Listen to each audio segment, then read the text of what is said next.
नमस्कार। आज हम कुरान पर एक गहरी नजर डाल रहे हैं, मतलब अलग अलग स्रोतों, वेबसाइट, लेख, शोध पत्र, इनके जरिए। जी, कोशिश ये है कि इसकी जो मुख्य बातें हैं, इसका इतिहास, इसकी अहमियत, उसे आसान भाषा में समझें। जो भी इन स्रोतों में मिलता है उसका एक सार निकालें। बिल्कुल। और ये स्रोत बताते हैं कि मुसलमानों के लिए कुरान ईश्वर का सीधा कलाम है, पैगंबर मोहम्मद पर उतरा, अरबी जुबान में। अच्छा। और दिलचस्प बात यह है कि ये सिर्फ लिखी हुई चीज, मतलब किताब ही नहीं है, बल्कि तिलावत भी है, यानी जिसे जोर से पढ़ा जाए। तिलावत, हाँ। ये हिदायत यानी खुदा देता है और ईश्वर को याद करने यानी जिक्र का एक तरीका है। तो चलिए कुछ बुनियादी शिक्षाओं से शुरू करते हैं। एक चीज जो बहुत उभर कर आती है वो है सब्र, मुश्किलों में सब्र करना। हाँ, ये तो है। कुरान की आयत 2.155-161 में इसका जिक्र है कि आजमाइशें आएंगी, डर होगा, भूख होगी, पर सब्र करने वालों के लिए खुशखबरी है। और ये भी कि छोटे छोटे काम भी मायने रखते हैं, अच्छे हो या बुरे। बिल्कुल, सूरह ज़लज़ला का हवाला मिलता है कई जगह। मतलब आयत 99.78 कहती है कि जर्रे बराबर नेकी या बुराई भी सामने आ जाएगी, यानी कुछ भी बेकार नहीं जाता, कुछ भी नहीं। और इसी तरह दूसरों की प्राइवेसी का सम्मान, जैसे किसी के घर में बिना इजाजत और सलाम के ना जाना, ये रोजमर्रा की बातें हैं। हाँ, और माँ बाप का सम्मान, ये सब बुनियादी नैतिक शिक्षाएं हैं जो कई स्रोतों में मिलती हैं। अच्छा, तो ये सिर्फ व्यक्तिगत नैतिकता तक ही सीमित नहीं है। स्रोत बताते हैं कि इसमें सामाजिक न्याय का भी एक बड़ा पहलू है। हाँ बिल्कुल, कई स्रोत इस पर रोशनी डालते हैं कि इस्लाम में सामाजिक न्याय की जड़ें गहरी हैं। जैसे इंसान को जमीन पर ईश्वर का खलीफा या कह सकते हैं संरक्षक मानना। अच्छा। हमेशा कमजोर या मजलूम के हक में खड़ा होना, जरूरतमंदों की देखभाल करना, ये सब इसी में आता है। और शांति यानी सलाम का क्या जिक्र है? सलाम का आदर्श तो मतलब कुरान की सोच में रचा बसा है। यहाँ तक कि जन्नत का जो वर्णन है उसमें भी बार बार सलाम सलाम यानी शांति शांति का जिक्र आता है। दिलचस्प। और माफी देने पर बहुत जोर है। यहाँ तक कि अगर बदला लेने की ताकत हो तब भी माफ कर देना बेहतर है। वाह, ये वाकई आज के समय में भी बहुत बड़ी बात है। हाँ, ये तो है। अच्छा, एक और चीज जो आजकल काफी सुनने में आती है, कुरान और विज्ञान। कई स्रोत दावा करते हैं कि इसमें वैज्ञानिक संकेत हैं। हाँ, इसका जिक्र आता है, जैसे इंसान के भ्रूण के विकास के चरण, नुत्फा, फिर अलका, फिर मुदगा, या पानी का पूरा चक्र, कैसे भाप बनती है, बादल बनते हैं, बारिश होती है, इसका वर्णन। और वो पहाड़ों वाली बात कि वो जमीन में कीलों की तरह हैं। जी, कि वो स्थिरता देते हैं। और मीठे और खारे पानी के बीच एक बरज़ख यानी रुकावट का जिक्र भी है। लेकिन इन दावों पर क्या सब सहमत हैं? नहीं, यहीं पर थोड़ी अलग राय है, जैसा कि कुछ ऑनलाइन चर्चाओं या दूसरे स्रोतों में दिखता है। कुछ लोग इसे कुरान का चमत्कार मानते हैं कि आधुनिक विज्ञान से मिलता है, और दूसरे इस पर सवाल उठाते हैं। वो कहते हैं कि ये आयतें अस्पष्ट हैं, इनकी कई तरह से व्याख्या हो सकती है या ये बाद की व्याख्याएं हैं। मतलब इसे लेकर बहस है। हाँ, बहस है। और ये याद रखना जरूरी है कि कुरान खुद को मुख्य रूप से एक रूहानी और नैतिक मार्गदर्शन की किताब बताता है, विज्ञान की किताब नहीं। सही। अच्छा, इन शिक्षाओं और बहसों के अलावा कुरान में कई नबियों और ऐतिहासिक शख्सियतों का भी जिक्र है ना? बिल्कुल, कहानियों के जरिए भी सबक सिखाए गए हैं। ईसा यानी यीशु और उनकी माँ मरियम का जिक्र बहुत सम्मान से है। उनके चमत्कारी जन्म का भी जिक्र है। हाँ, उसका भी। फिर मूसा की कहानी है, फिरौन के साथ उनका संघर्ष। जुल्करनैन का जिक्र है, जिन्हें एक शक्तिशाली और इंसाफ करने वाला राजा बताया गया है। और लुकमान? हाँ, लुकमान का भी, जिन्हें हिकमत यानी बुद्धिमत्ता दी गई थी। तो ये सब कहानियां नैतिक सबक देने के लिए हैं। और कुरान खुद कैसे हम तक पहुंचा, मतलब इसका संकलन कैसे हुआ? हाँ, तो इस्लामी मान्यता के अनुसार ये करीब 23 साल में, मतलब 610 से 632 ईस्वी के बीच पैगंबर मोहम्मद पर धीरे धीरे नाजिल हुआ। 23 साल, काफी लंबा समय। जी, और शुरू में इसे याद करके रखा जाता था या फिर जो भी लिखने का सामान मिलता था उस पे लिख लिया जाता था। अच्छा। बाद में जब पढ़ने के तरीकों में कुछ फर्क आने लगा तो तीसरे खलीफा हजरत उस्मान के समय में इसके टेक्स्ट को एक स्टैंडर्ड रूप दिया गया, ताकि कोई गड़बड़ ना हो। हाँ, ताकि पूरी इस्लामी दुनिया में एक ही टेक्स्ट पढ़ा जाए। और जहाँ तक इसे समझने की बात है तो दो मुख्य तरीके बताए जाते हैं, तफसीर और तावील। तफसीर और तावील। जी, तफसीर यानी बाहरी या शाब्दिक अर्थ पर ध्यान देना और तावील यानी अंदरूनी गूढ़ अर्थ को समझने की कोशिश करना। तो अगर हम इन सारी बातों को समेटें जो हमने अलग अलग स्रोतों से देखी, तो पवित्र कुरान इस्लाम का केंद्रीय ग्रंथ है। बिल्कुल। इसमें तौहीद यानी एक ईश्वर का संदेश है जी। सब्र, माफी, सच्चाई जैसे नैतिक मूल्य हैं, सामाजिक न्याय की बात है और रोजमर्रा की जिंदगी के लिए मार्गदर्शन भी है। हाँ, और इसे अरबी साहित्य का एक बेहतरीन नमूना भी माना जाता है। बेशक। और इसने इस्लामी सभ्यता और संस्कृति पर गहरा असर डाला है, खास तौर पर कला जैसे खुशखती यानी कैलीग्राफी जी। और इस्लामी कानून यानी शरिया के विकास में। तो अंत में एक विचार जो कई स्रोत सामने लाते हैं जी, वो ये कि कुरान असल में शांति, करुणा और संवाद को बढ़ावा देता है। हाँ, और मजहबी आजादी के सिद्धांत का भी समर्थन करता है। जैसे वो आयत है कि दीन में कोई जबरदस्ती नहीं। तो ये सोचने वाली बात है कि कैसे एक प्राचीन ग्रंथ की शिक्षाएं आज भी लाखों लोगों के जीवन को दिशा दे रही हैं। बिल्कुल। और कैसे समय के साथ उनकी व्याख्याएं बदलती रहती हैं या नई व्याख्याएं सामने आती रहती हैं, ये एक जारी सफर है।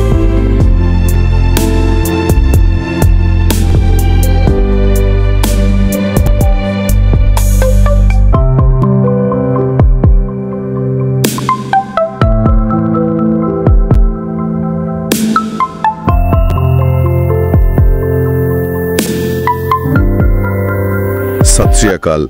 ਅੱਜ ਆਪਾਂ ਗੱਲ ਕਰਾਂਗੇ ਇਸਲਾਮ ਦੇ ਕੇਂਦਰੀ ਗ੍ਰੰਥ ਪਵਿੱਤਰ ਕੁਰਾਨ ਬਾਰੇ। ਸਾਡੇ ਕੋਲ ਕਈ ਸਰੋਤ ਨੇ, ਵੈਬਸਾਈਟਾਂ, ਕੁਝ ਲੇਖ ਤੇ ਸਟੱਡੀ ਨੋਟਸ ਵੀ। ਹਾਂਜੀ, ਇਹ ਮਤਲਬ ਕਾਫੀ ਵੱਡਾ ਗ੍ਰੰਥ ਹੈ। 114 ਸੂਰਤਾਂ ਨੇ। ਆਪਾਂ ਕੋਸ਼ਿਸ਼ ਕਰਾਂਗੇ ਇਹਨਾਂ ਸਰੋਤਾਂ ਚੋਂ ਮੁੱਖ ਗੱਲਾਂ ਸਮਝਣ ਦੀ। ਬਿਲਕੁਲ ਜੀ। ਦੇਖੋ, ਸਰੋਤਾਂ ਮੁਤਾबिक ਮੁਸਲਮਾਨਾਂ ਦਾ ਪੱਕਾ ਯਕੀਨ ਹੈ ਕਿ ਕੁਰਾਨ ਸਿੱਧਾ ਅੱਲਾ ਯਾਨੀ ਰੱਬ ਵੱਲੋਂ ਭੇਜਿਆ ਗਿਆ ਹੈ। ਅੱਛਾ।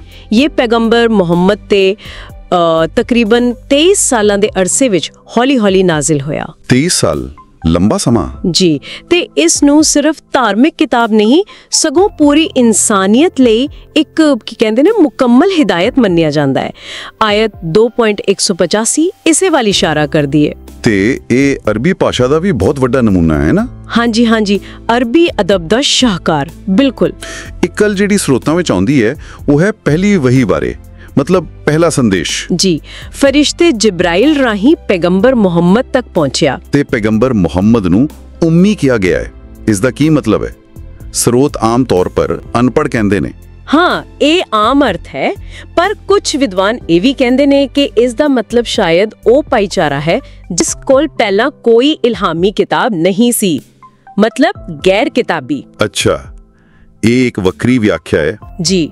ਤੇ ਇਹ ਵੀ ਜ਼ਿਕਰ ਹੈ ਕਿ ਇਸ ਪੂਰੇ ਪਾਠ ਨੂੰ ਇਕੱਠਾ ਕਰਕੇ ਮਿਆਰੀ ਰੂਪ ਉਹ ਖਲੀਫਾ ਉਸਮਾਨ ਦੇ ਵੇਲੇ ਦਿੱਤਾ ਗਿਆ ਸੀ, ਤਾਂ ਕਿ ਕੋਈ ਫਰਕ ਨਾ ਰਹੇ ਪੜਨ ਵਿੱਚ। ਬਿਲਕੁਲ, ਇੱਕ ਸਾਰਤਾ ਲਈ। ਇਸ ਦੀ ਜਿਹੜੀ ਭਾਸ਼ਾ ਸ਼ੈਲੀ ਹੈ ਨਾ, ਉਸ ਨੂੰ ਕਈ ਵਾਰ ਰਾਜਸੀ ਕਿਹਾ ਜਾਂਦਾ ਹੈ। ਰਾਜਸੀ ਕਿਸ ਤਰ੍ਹਾਂ? ਮਤਲਬ ਇੰਜ ਲੱਗਦਾ ਹੈ ਜਿਵੇਂ ਕੋਈ ਬਹੁਤ ਉੱਚੀ ਹਸਤੀ ਸਿੱਧਾ ਸਾਰੀ ਮਨੁੱਖਤਾ ਨਾਲ ਗੱਲ ਕਰ ਰਹੀ ਹੋਵੇ। ਇੱਕ ਖਾਸ ਰੋਬ ਹੈ ਭਾਸ਼ਾ ਵਿੱਚ। ਸਮਝ ਗਿਆ। ਤਾਂ ਤੁਸੀਂ ਮਾਰਗਦਰਸ਼ਨ ਦੀ ਗੱਲ ਕੀਤੀ ਸੀ। ਇਹਨਾਂ ਸਰੋਤਾਂ ਮੁਤਾबिक ਮੁੱਖ ਸਿੱਖਿਆਵਾਂ ਕੀ ਨੇ ਫਿਰ ਕੁਰਾਨ ਦੀਆਂ? ਸਭ ਤੋਂ ਬੁਨਿਆਦੀ ਤੇ ਕੇਂਦਰੀ ਸਿੱਖਿਆ ਹੈ ਤੌਹੀਦ, ਯਾਨੀ ਕਿ ਇੱਕ ਅੱਲਾ ਨੂੰ ਮੰਨਣਾ ਤੇ ਸਿਰਫ ਉਸੇ ਦੀ ਪੂਜਾ ਕਰਨੀ। ਜਿਵੇਂ ਸੂਰਤ ਅਲ-ਫਾਤਿਹਾ ਵਿੱਚ ਹੈ, ਅਸੀਂ ਤੇਰੀ ਹੀ ਇਬਾਦਤ ਕਰਦੇ ਹਾਂ। ਕੀਮਤਾਂ ਤੇ ਬਹੁਤ ਜ਼ੋਰ ਹੈ। ਜਿਵੇਂ ਇਮਾਨਦਾਰੀ, ਦੂਜਿਆਂ ਨਾਲ ਨੇਕੀ, ਸਬਰ ਰੱਖਣਾ, ਮੁਆਫ ਕਰਨਾ ਤੇ ਖਾਸ ਕਰਕੇ ਸਮਾਜਿਕ ਨਿਆਂ। ਸਮਾਜਿਕ ਨਿਆਂ ਯਾਨੀ ਕਿ ਗਰੀਬਾਂ, ਕਮਜ਼ੋਰਾਂ ਦਾ ਖਿਆਲ। ਹਾਂਜੀ, ਬਿਲਕੁਲ। ਲੋੜਵੰਦਾਂ ਦੀ ਮਦਦ, ਦਾਨ ਦੇਣਾ, ਜਿਸ ਨੂੰ ਜ਼ਕਾਤ ਕਹਿੰਦੇ ਨੇ, ਇਸ ਦੀ ਬਹੁਤ ਅਹਿਮੀਅਤ ਹੈ। ਇੱਕ ਆਇਤ ਹੈ 65-3 ਜੋ ਕਹਿੰਦੀ ਹੈ ਕਿ ਭਰੋਸਾ ਸਿਰਫ ਅੱਲਾ ਤੇ ਰੱਖੋ, ਦੁਨਿਆਵੀ ਚੀਜ਼ਾਂ ਤੇ ਨਹੀਂ। ਸਹੀ ਗੱਲ ਹੈ। ਇਹ ਵੀ ਪੜਿਆ ਇੱਕ ਲੇਖ ਵਿੱਚ ਕਿ ਆਪਣੀਆਂ ਕਾਮਯਾਬੀਆਂ ਤੇ ਮਾਣ ਨਹੀਂ ਕਰਨਾ, ਸਗੋਂ ਸ਼ੁਕਰ ਕਰਨਾ। ਜੀ। ਹੰਕਾਰ ਤੋਂ ਬਚਣ ਦੀ ਤਾਕੀਦ ਹੈ। ਸਭ ਕੁਝ ਅੱਲਾ ਦੀ ਦੇਣ ਸਮਝਣਾ। ਤੇ ਨਿਆਂ ਵਾਲੀ ਗੱਲ ਬਹੁਤ ਪੱਕੀ ਹੈ। ਸੂਰਤ ਅਨ-ਨਿਸਾ 4.135 ਵਿੱਚ ਲਿਖਿਆ ਹੈ ਕਿ ਇਨਸਾਫ ਤੇ ਡਟੇ ਰਹੋ, ਭਾਵੇਂ ਗਵਾਹੀ ਆਪਣੇ ਘਰਦਿਆਂ ਦੇ ਖਿਲਾਫ ਹੀ ਕਿਉਂ ਨਾ ਦੇਣੀ ਪਵੇ। ਇਹ ਬਹੁਤ ਵੱਡੀ ਗੱਲ ਹੈ। ਇਨਸਾਫ ਸਭ ਤੋਂ ਉੱਪਰ। ਐਸੇ ਤਰ੍ਹਾਂ ਕੁਰਾਨ ਗਿਆਨ ਹਾਸਲ ਕਰਨ ਲਈ ਵੀ ਬਹੁਤ ਉਤਸ਼ਾਹਿਤ ਕਰਦਾ ਹੈ। ਅੱਛਾ ਜੀ, ਇਹ ਪੁਰਾਣੇ ਪੈਗੰਬਰਾਂ ਦੇ ਕਿੱਸੇ ਵੀ ਸੁਣਾਉਂਦਾ ਹੈ। ਇਬਰਾਹੀਮ, ਮੂਸਾ, ਈਸਾ, ਯਾਨੀ ਕਿ ਅਬਰਾਹਮ, ਮੋਜ਼ੇਸ ਤੇ ਜੀਸਸ। ਹਾਂਜੀ, ਜਿਵੇਂ ਇਬਰਾਹਿਮ ਨੇ ਬੁੱਤਾਂ ਨੂੰ ਤੋੜਿਆ, ਮੂਸਾ ਨੂੰ ਤੌਰਤ ਮਿਲੀ, ਈਸਾ ਜਿਨ੍ਹਾਂ ਨੂੰ ਮਰੀਮ ਦਾ ਪੁੱਤਰ ਕਿਹਾ ਗਿਆ ਹੈ, ਉਹਨਾਂ ਦੇ ਚਮਤਕਾਰੀ ਜਨਮ ਦਾ ਵੀ ਜ਼ਿਕਰ ਹੈ। ਇਹ ਕਹਾਣੀਆਂ ਕਿਉਂ? ਸਬਕ ਦੇਣ ਲਈ। ਬਿਲਕੁਲ, ਨੈਤਿਕ ਸਬਕ ਸਿਖਾਉਣ ਲਈ।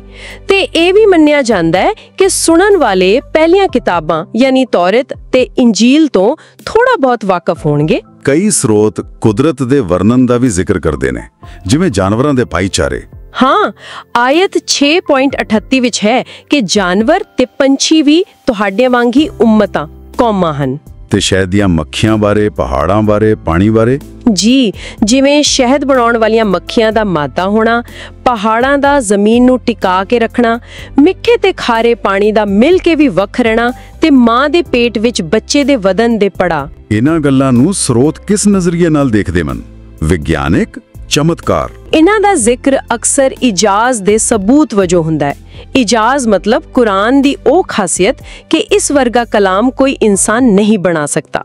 ਯਾਨੀ ਕਿ ਇਹ ਉਸ ਸਮੇਂ ਦੇ ਗਿਆਨ ਤੋਂ ਅੱਗੇ ਦੀਆਂ ਗੱਲਾਂ ਸਨ। ਕੁਝ ਲੋਕ ਇਸ ਤਰ੍ਹਾਂ ਦਲੀਲ ਦਿੰਦੇ ਹਨ। ਜੀ, ਕੁਰਾਨ ਨੂੰ ਸਹੀ ਤਰ੍ਹਾਂ ਸਮਝਣ ਲਈ ਅਕਸਰ ਤਫਸੀਰ ਪੜ੍ਹੀ ਜਾਂਦੀ ਹੈ। ਤਫਸੀਰ ਮਤਲਬ ਵਿਆਖਿਆ? ਹਾਂਜੀ, ਵਿਦਵਾਨਾਂ ਵੱਲੋਂ ਕੀਤੀ ਗਈ ਵਿਸਤ੍ਰਿਤ ਵਿਆਖਿਆ। ਤੇ ਇਸ ਨੂੰ ਪੜ੍ਹਨ ਦਾ ਵੀ ਖਾਸ ਤਰੀਕਾ ਹੈ ਤਜਵੀਦ। ਉਹ ਕੀ ਹੁੰਦਾ ਹੈ? ਉਹ ਅਰਬੀ ਅੱਖਰਾਂ ਦੇ ਸਹੀ ਉਚਾਰਨ ਤੇ ਲਹਿਜੇ ਦੇ ਨਿਯਮ ਨੇ ਤਾਂ ਕਿ ਪਾਠ ਦੀ ਖੂਬਸੂਰਤੀ ਤੇ ਅਸਰ ਬਣਿਆ ਰਹੇ। ਇੱਕ ਹੋਰ ਗੱਲ, ਸ਼ਾਂਤੀ ਬਾਰੇ। ਇੱਕ ਲੇਖ ਸੀ ਦ ਆਈਡੀਆ ਆਫ ਪੀਸ ਇਨ ਦ ਕੁਰਾਨ। ਉਹ ਕਹਿੰਦਾ ਹੈ ਕਿ ਕੁਰਾਨ ਸ਼ਾਂਤੀ ਤੇ ਬਹੁਤ ਜ਼ੋਰ ਦਿੰਦਾ ਹੈ। ਬਿਲਕੁਲ, ਰੱਬ ਦਾ ਇੱਕ ਨਾਮ ਹੀ ਅਸਲਾਮ ਹੈ, ਯਾਨੀ ਸ਼ਾਂਤੀ। ਜੰਨਤ ਨੂੰ ਦਾਰ ਅਸਲਾਮ ਕਿਹਾ ਗਿਆ, ਸ਼ਾਂਤੀ ਦਾ ਘਰ। ਤੇ ਮੁਸਲਮਾਨ ਇੱਕ ਦੂਜੇ ਨੂੰ ਸਲਾਮ ਕਹਿੰਦੇ ਨੇ, ਜਿਸ ਦਾ ਮਤਲਬ ਵੀ ਸ਼ਾਂਤੀ ਹੈ। ਜੀ, ਸਗੋਂ ਇਹ ਵੀ ਹਿਦਾਇਤ ਹੈ ਕਿ ਜੇ ਕੋਈ ਬੁਰਾ ਬੋਲੇ ਤਾਂ ਉਸ ਨੂੰ ਵੀ ਸ਼ਾਂਤੀ ਨਾਲ ਜਵਾਬ ਦਿਓ। ਤਾਂ ਫਿਰ ਜੇ ਸਾਰੀ ਗੱਲ ਨੂੰ ਸਮੇਟੀਏ ਤਾਂ ਇਹਨਾਂ ਸਰੋਤਾਂ ਤੋਂ ਕੀ ਤਸਵੀਰ ਬਣਦੀ ਹੈ ਕੁਰਾਨ ਦੀ? ਦੇਖੋ ਜੀ, ਸਾਰੇ ਸਰੋਤ ਇਹੀ ਦੱਸਦੇ ਨੇ ਕਿ ਕੁਰਾਨ ਇਸਲਾਮ ਦੀ ਬੁਨਿਆਦ ਹੈ। ਮੁੱਖ ਜ਼ੋਰ ਇੱਕ ਰੱਬ ਤੇ, ਚੰਗੇ ਅਖਲਾਕ ਤੇ, ਸਮਾਜ ਪ੍ਰਤੀ ਜ਼ਿੰਮੇਦਾਰੀ ਤੇ ਇਨਸਾਫ ਤੇ ਹੈ। ਹਾਂਜੀ, ਇਹ ਇਤਿਹਾਸ ਤੋਂ ਸਬਕ ਲੈਣ, ਆਪਣੀ ਜ਼ਿੰਦਗੀ ਸੁਧਾਰਨ ਤੇ ਰੂਹਾਨੀ ਤੌਰ ਤੇ ਅੱਗੇ ਵਧਣ ਦਾ ਰਾਹ ਦੱਸਦਾ ਹੈ। ਇਸ ਵਿੱਚ ਮਤਲਬ ਵਿਸ਼ਵਾਸ ਤੋਂ ਲੈ ਕੇ ਇਬਾਦਤ, ਪਰਿਵਾਰ, ਸਮਾਜ, ਹਰ ਚੀਜ਼ ਬਾਰੇ ਹਿਦਾਇਤਾਂ ਮਿਲਦੀਆਂ ਨੇ। ਜੀ ਬਿਲਕੁਲ, ਇੱਕ ਮੁਕੰਮਲ ਜ਼ਾਬਤਾ ਹਯਾਤ, ਜੀਵਨ ਜਾਂਚ ਦਾ ਦਾਵਾ ਹੈ। ਤੇ ਜਿਵੇਂ ਆਪਾਂ ਪਹਿਲਾਂ ਗੱਲ ਕੀਤੀ, ਇਸ ਦੀ ਭਾਸ਼ਾ ਤੇ ਸ਼ੈਲੀ ਵੀ ਇਸ ਦੀ ਖਾਸੀਅਤ ਦਾ ਹਿੱਸਾ ਹੈ। ਤਾਂ ਇਹ ਸਾਰੀ ਜਾਣਕਾਰੀ ਤੋਂ ਬਾਅਦ ਇੱਕ ਸਵਾਲ ਆਂਦਾ ਮਨ ਵਿੱਚ ਜੀ, ਕਿ ਅੱਜ ਦੀ ਦੁਨੀਆ ਵਿੱਚ ਜਿੱਥੇ ਇੰਨੀ ਜਾਣਕਾਰੀ ਹੈ, ਇੰਨੀ ਤੇਜ਼ੀ ਹੈ, ਉੱਥੇ ਪ੍ਰਾਚੀਨ ਗ੍ਰੰਥ ਵਿੱਚ ਜੋ ਗਿਆਨ ਦੀ ਖੋਜ ਦਾ ਸਿਧਾਂਤ ਹੈ ਜਾਂ ਸ਼ਾਂਤੀ ਦਾ ਪੈਗਾਮ ਹੈ, ਉਸ ਨੂੰ ਅਮਲ ਵਿੱਚ ਕਿਵੇਂ ਲਿਆਂਦਾ ਜਾ ਸਕਦਾ ਹੈ? ਇਹ ਸੋਚਣ ਵਾਲੀ ਗੱਲ।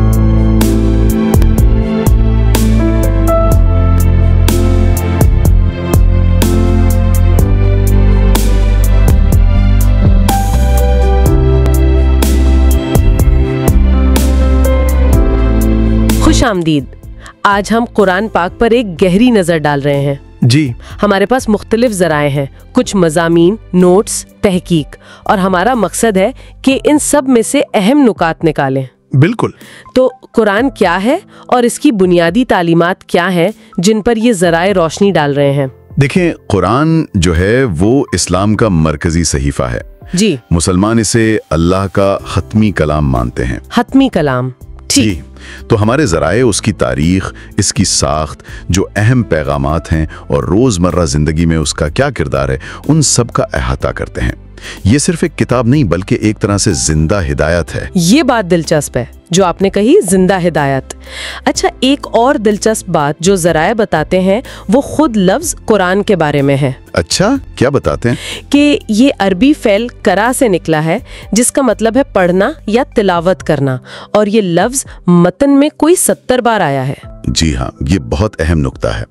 ये नाम ही इसकी जुबानी रिवायत और तिलावत की अहमियत को वाज़े करता है। तो नाम में ही इसका मकसद छुपा है ना? बिल्कुल। ये तकरीबन 1400 साल पहले पैगंबर मोहम्मद सल्लल्लाहु अलैहि वसल्लम पर बतदरीज अरबी ज़बान में नाजिल हुआ। और इस अरबी के बारे में भी कुछ खास कहा गया है? जी, ज़राए बताते हैं कि ये ज़ुबान गैर मामूली तौर पर खूबसूरत, गहरी और शायराना है। इसकी तिलावत, जिसे तरतील कहते हैं, वो गाने से मुख्तलिफ है। अच्छा। और इसका एक खास असर है। वो एक मशहूर वाक़या भी है ना, हजरत उमर रजी अल्लाह अन्हु का। हाँ, सुना है। वो पहले मुखालिफ थे। जी, वो पहले इस्लाम के सख्त मुखालिफ थे, लेकिन कहते हैं कि तिलावत की आयत सुनकर ही उनका दिल नरम पड़ गया और वो इस्लाम की तरफ माइल हुए। तो ये आवाज का असर माने के साथ मिलकर बहुत ताकतवर है। जी हाँ। तो आवाज और माने दोनों अहम है। अच्छा, अब अगर हम बुनियादी पैगामात की तरफ आएं, तो ज़राए किन बातों पर ज्यादा जोर देते हैं? कई चीजें हैं, लेकिन कुछ बहुत मरकजी हैं। जी। एक जरिया कुछ कलीदी असबाक का खुलासा पेश करता है, जैसे सिर्फ अल्लाह पर तवक्कुल करो, यानी भरोसा रखो, जिसे तवक्कुल कहते हैं। बिल्कुल। क्योंकि दुनियावी चीजें तो फानी हैं। फिर इंसाफ पर कायम रहो, चाहे अपने करीबी रिश्तेदारों के खिलाफ ही क्यों ना हो। ये तो बहुत बड़ी बात है। जी। और वालिदैन के साथ इंतहाई एहतराम और फरमाबरदारी से पेश आओ। ये कुछ बुनियादी सुतून हैं। ये तो हुए जाती तकवा के पहलू, लेकिन क्या सामाजी इंसाफ के बारे में भी कुछ है? हाँ, ये एक और बहुत अहम पहलू है जिस पर कई जराए जोर देते हैं, समाजी इंसाफ। इसे कैसे बयान किया गया है? इसे महज एक अच्छा काम नहीं, बल्कि एक रूहानी फरीजा करार दिया गया है। रूहानी फरीजा? जी। मिसाल के तौर पर एक हदीस का हवाला मिलता है।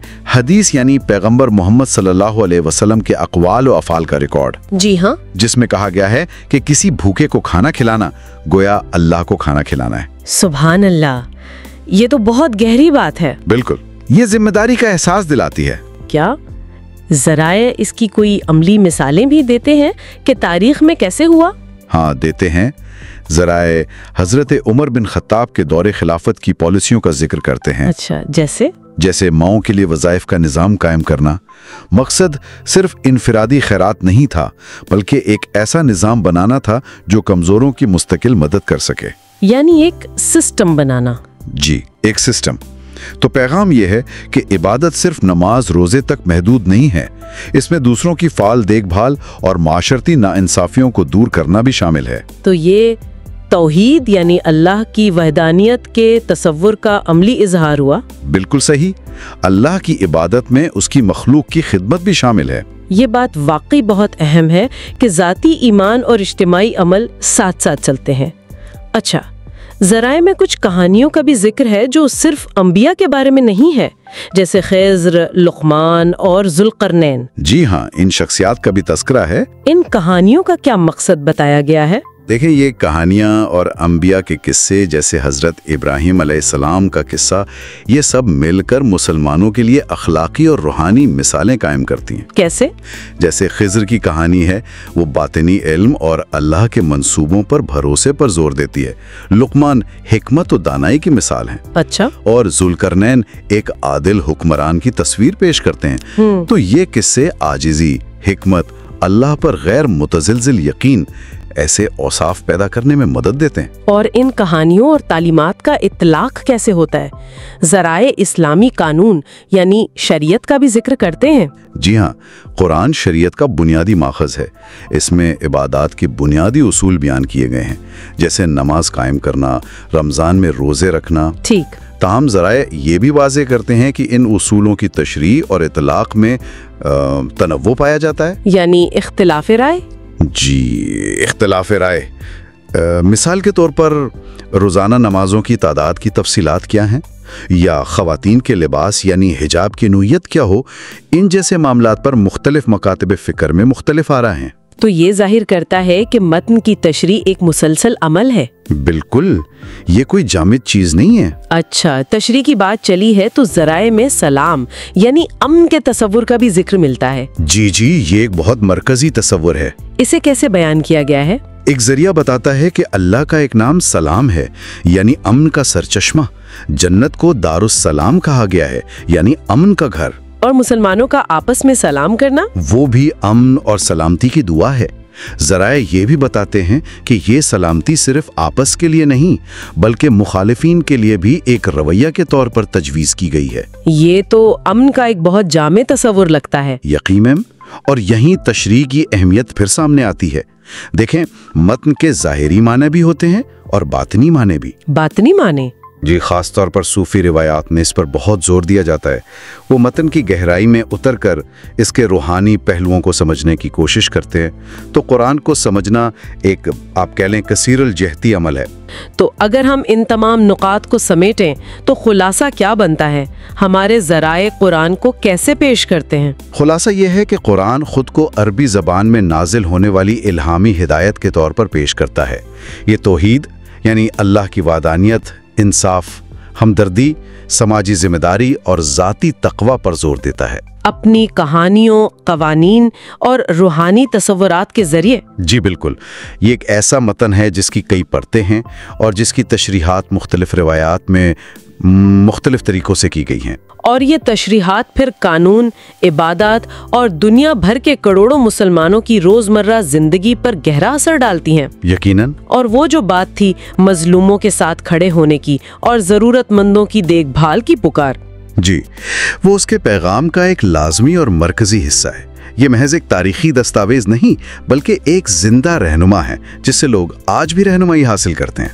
आखिर में एक सवाल जो मेरे जहन में आ रहा है और शायद हमारे सामीन भी इस पर गौर करना चाहें। जी फरमाइए। कुरान एक तरफ तो अल्लाह पर मुकम्मल तवक्कुल यानी भरोसा रखने पर जोर देता है। जी हाँ। और दूसरी तरफ फाल, समाजी इंसाफ और जिद्दोजहद का भी कहता है। तो आज के जो पेचीदा मसाइल हैं उनका सामना करते हुए ये दो उसूल, तवक्कुल और अमल, ये कैसे एक दूसरे से जुड़ते हैं और कहाँ इनके दरमियान आप कह लें एक तख्लीकी तनाव पैदा हो सकता है? ये वाकई एक गहरा सवाल है। तवक्कुल और अमल का तवाज़ुन, इस पर गौर व फिक्र यकीनन बहुत दिलचस्प हो सकता है।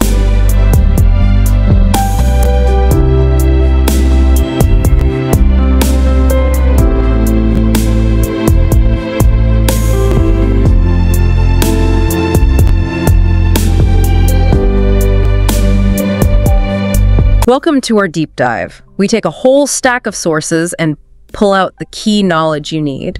And today, we're diving into the Holy Quran. That's right. We've got info from all over websites, academic stuff, personal notes, even social media chats, and AI summaries. Trying to get that well-rounded picture. Exactly. Yeah. The mission is to break down the core ideas, the main lessons, in simple terms. Making it accessible, yeah.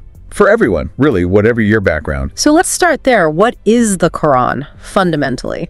Well, for Muslims, it's seen as much more than just a book. It's believed to be the direct words of God, Allah, Okay. revealed in Arabic to Prophet Muhammad, peace be upon him. So direct revelation. Yes, considered the ultimate source of truth and guidance for, well, all humanity. And I know it has different names or descriptions. It's called Quran and also Kitab. What's the significance there? That's interesting, actually. Quran means the recital, and Kitab means something like the scripture or the book. Recital and book. Yeah, and having both names right from the start really highlights its dual nature. It was spoken, recited, and it was written down. So both listening and reading are key. Absolutely. Both are integral to how it's been preserved and how it's understood. Got it. And another term I've seen is Kalam Allah. Ah, yes, Kalam Allah.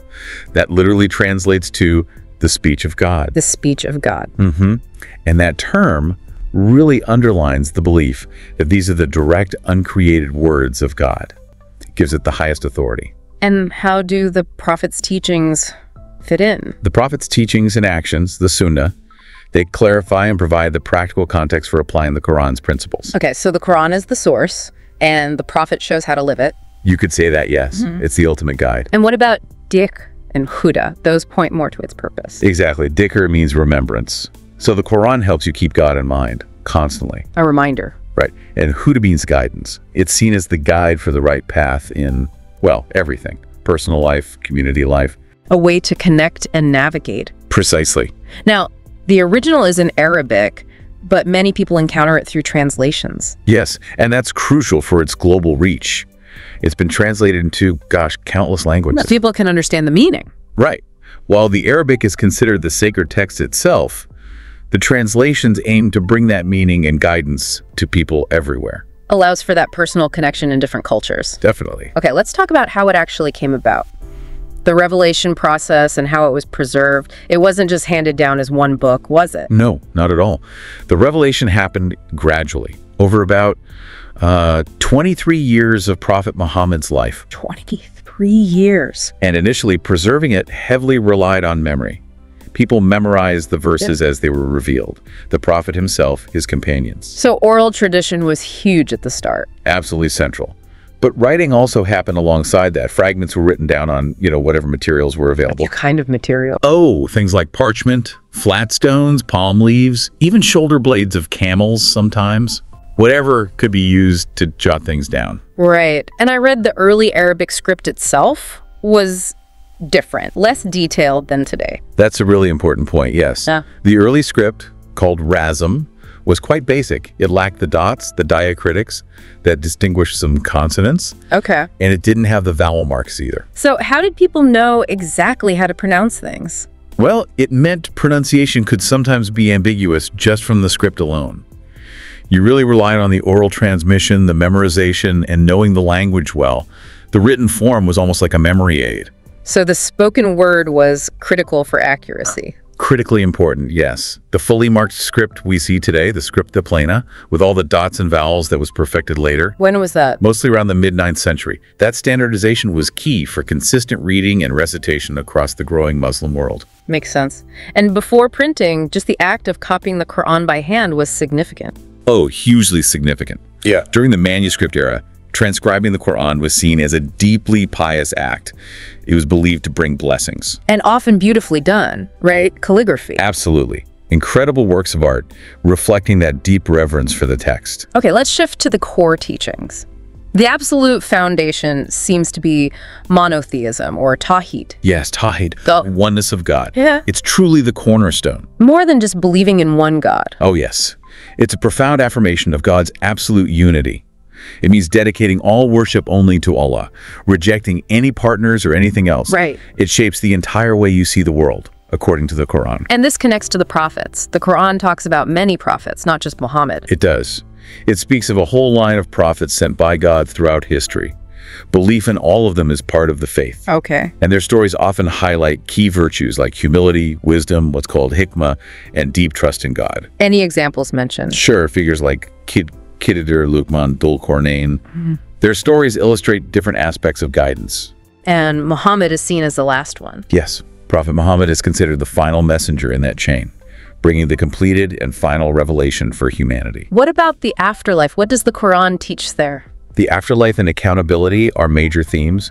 This life is presented as a test. A test.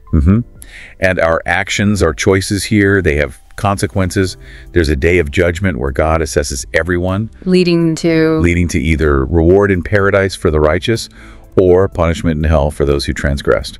It really underscores the weight of our actions in this life. Okay. And what about specific religious practices, worship, rituals? The Quran outlines key acts of worship. Salat, the ritual prayers, are heavily emphasized as that direct link to God. The daily prayers. Yes. Then there's fasting during Ramadan for spiritual discipline, empathy, and zakat, which is like obligatory charity. Charity is purification. It's seen that way, yes. Purifying one's wealth and also building social responsibility. Prostration during prayer is also mentioned. Does it specify, say, the 5 daily prayers? That's interesting. The Quran emphasizes prayer often, but the specifics, like the exact number 5 and the detailed manner of praying, those come more from the Hadith, the Prophet's traditions and practices. Ah, okay. So the Quran gives the principle, the Hadith gives the detail. In many cases, yes, it provides the foundation. And you mentioned D for earlier remembrance. How central is that? Very central. It's woven throughout. The idea is to constantly remember God, to be mindful of Him in everything. And the Quran itself helps with that. It's a primary tool. Reciting it, reflecting on it, it's all part of keeping that connection strong. Moving beyond theology and rituals, there's a big emphasis on ethics and morals, right? Huge emphasis. The Quran lays down a foundation for what it calls care, which is goodness, and hosni khulq, good character. And these are aligned with basic human nature. That's the idea. It promotes virtues most cultures recognize as good. Truthfulness, keeping promises, mercy, compassion, patience, tolerance. And condemns the opposites. Exactly. Lying, breaking trusts, injustice, envy, impatience, those are condemned. Morality is presented as what really distinguishes humans. Can we look at some specifics? How does it guide behavior? Sure. Take facing difficulties. The Quran stresses patience, Saib. The idea is that hardship isn't pointless. It can bring wisdom, experience, maybe even blessings down the line. Okay. What about success? Gratitude. Recognizing achievements as blessings from Allah and, crucially, avoiding pride or arrogance about them. Humility. Yes. There's even a reference related to the story of Prophet Yusuf about sometimes keeping blessings private, perhaps out of that humility or to avoid envy. Interesting. What about social interactions? Big emphasis on choosing good company, avoiding bad influences, and justice is paramount even when it involves your own family. You speak justly even if it's against a relative. No lying to protect kin. That's a high standard. It is. And immense respect and obedience towards parents are commanded repeatedly. What about relating to people outside the faith? Non-believers. The message is generally one of peaceful coexistence. Love, compassion, understanding, avoiding violence and compulsion in faith. Respecting other religions is part of it. Doing good even to enemies. I think I read that. Yes, that's mentioned. And forgiveness is highly valued. Forgiving others even when you could retaliate. The Quran says those who forgive when they have the power to punish are especially beloved by God. That's powerful. It also links love for God and His messenger to practical actions. Speaking truth, returning things entrusted to you, being good to your neighbors. So faith isn't just belief, it's action. Very much so. Justice, avoiding transgression, righteousness, good deeds, these lead to reward and a state of no fear or sorrow in the hereafter. Any other ethical points that stand out? Generosity is huge, especially spending wealth on the needy, particularly those who are devoted to God's cause, but are too dignified or ashamed to ask openly. Helping those who don't ask. Right, and constantly, the warning against arrogance, Gab, it's seen as a major spiritual failing. Okay. The Quran also uses a lot of stories. Why? What's their purpose? Good question. They aren't just there for entertainment or history lessons, though they contain elements of that. The main goal is learning. Learning lessons. Yes, lessons for life. They're meant for you to ponder, to reflect on, and then ideally to implement those lessons in your own life. Can you give an example or two? Sure.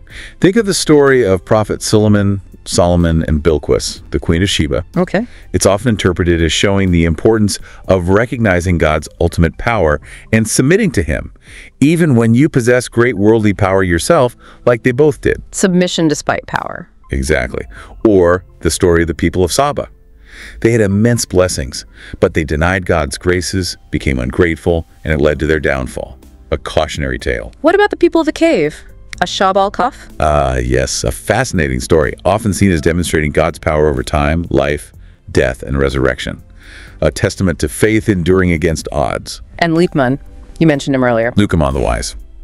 His advice to his son is famous, emphasizing pure worship of Allah alone and the importance of wisdom in life. So wisdom and pure faith. There are many others. Noah, Abraham, Mary, the people of the ditch whose faith inspired others even in death.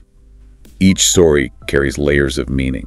It seems these stories are deeply embedded in the moral and spiritual teaching. Absolutely. They make the principles concrete and relatable. Now, looking more broadly, what was the Quran's impact on Islamic civilization? Its impact was foundational. You Yeah. really can't overstate it. It served as the bedrock for the development of Islamic civilization. In what ways? Art, science, philosophy, law, architecture. The values and principles derived from the Quran shaped all these fields, especially during Islam's golden age. So it wasn't just religious life, it permeated the culture. Completely. It inspired incredible intellectual and artistic achievements. Think of the advancements in mathematics, medicine, astronomy. Much of it was fostered by a culture that valued knowledge, a value rooted in the Quranic emphasis on learning and reflection. It also bridged cultures, didn't it? Yes. Islamic civilization played a crucial role in preserving and transmitting knowledge from ancient Greece, Persia, India, and contributing its own innovations, effectively bridging East and West. And its initial role was uniting tribes. In the early period, yes. Bringing disparate Arabian tribes together under the banner of monotheism and a shared moral code was a major initial impact. Interesting. There's also sometimes talk about scientific references in the Quran. What's the perspective on that? That's a complex area.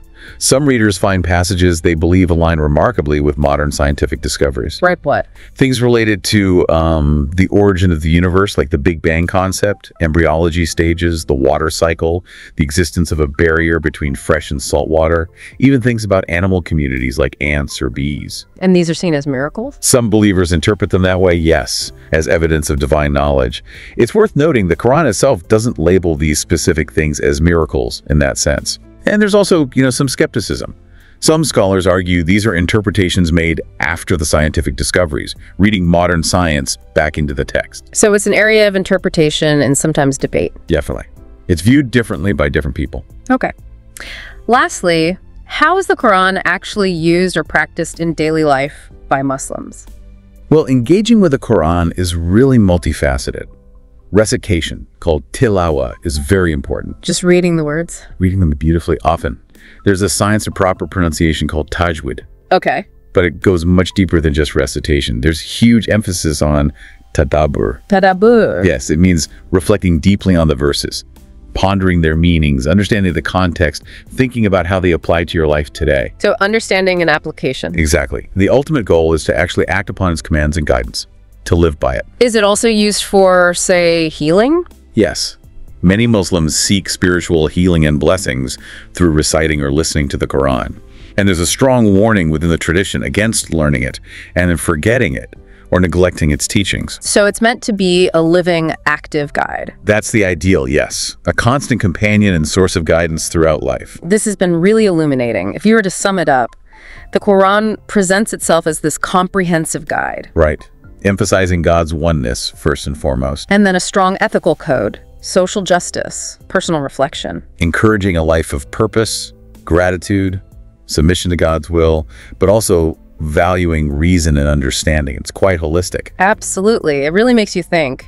Considering everything it covers, all the guidance, how might these principles resonate today? That's the big question, isn't it? Regardless of your own faith background. Yeah, how might these teachings offer perspectives on challenges we face now, globally or personally? What specific ideas might hold unique insights for our modern world? It definitely leaves you with a lot to ponder.